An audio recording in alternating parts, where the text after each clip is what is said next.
এখানে 4 মাস যাবত এখানে অবস্থান আন্দোলনে ছিলাম, অবস্থান কর্মসূচি ছিলাম, অনশনে ছিলাম।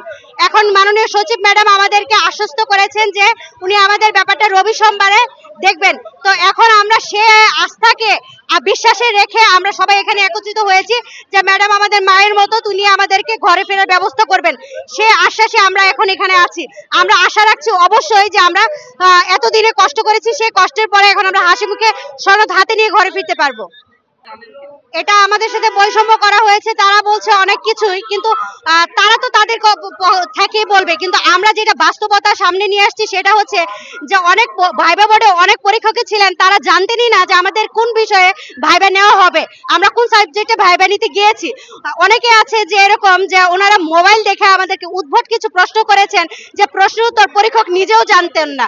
এভাবে আবার কাউকে দেখা গিয়েছে যে কোনো কোনো বোর্ডে কারো বাড়ি কোথায়, কারো কোন জেলা থেকে এসেছে, এমনকি কোন সাবজেক্টে পড়াশোনা করেছে, এই কথা বলে অনেককেই বিদায় দিয়েছে।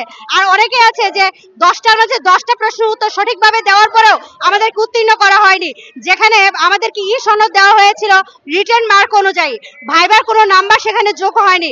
তাহলে আমাদের বৈষম্যের ব্যাপারটা তো উনারাই সামনে তুলে ধরেছেন, আমরা বাস্তবতাটাকে শুধু মুখে বলছি, আর উনারাই উনার দুর্নীতির আগে সামনে নিয়ে এসেছেন। বোর্ড ভিত্তিক ভাবে বৈষম্য করেছেন হচ্ছে 29 জন ফেল করেছে, একজন পাস করেছে। তাহলে 29 জন সবাই মেধাহীন ছিল, একজন মেধাবী ছিল। আবার দেখা গিয়েছে কোন বোর্ডে 16 জন পাস, বাকি সবাই ফেল করেছে। এভাবে দেখা যাচ্ছে প্রত্যেক বোর্ডে বোর্ডে একটা বৈষম্য স্বীকার করেছে।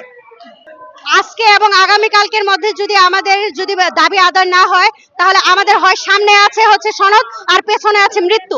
আমরা নিজেরাই নিজেদেরকে আত্মহুতি দিব, যে কোনো মূল্যে হোক আমরা সনদ নিয়ে যাব, না হয় আত্মহুতি দিব। কারণ 4 জুনের পর থেকে আমরা এখন পর্যন্ত কোনো শান্তিতে নিঃশ্বাস নিতে পারছি না, কারণ আমরা তো রাজপথেই আছি।